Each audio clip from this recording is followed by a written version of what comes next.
चला तर मंडळी, आज आपण मस्त कुरकुरीत सुरमई फ्राय कसा करायचा ते बघणार आहोत, ते पण माझ्या नवऱ्याच्या हातची.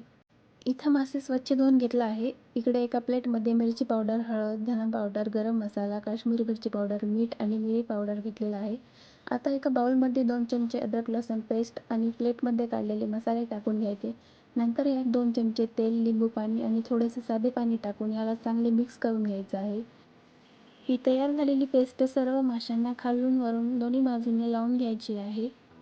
सर्व माशांना पेस्ट लावून झाल्यावर मॅरिनेट होण्यासाठी 1 तास फ्रीजमध्ये ठेवायचं आहे. 1 तासानंतर मासे फ्राय करायला घेऊ.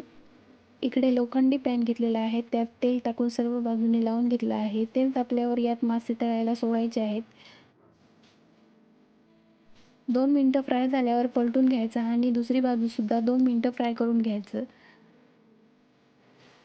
तर बघू शकता, मस्त कुरकुरीत सुरमई फ्राय तयार झाला आहे. व्हिडिओ आवडला असेल तर लाईक आणि सबस्क्राईब करा.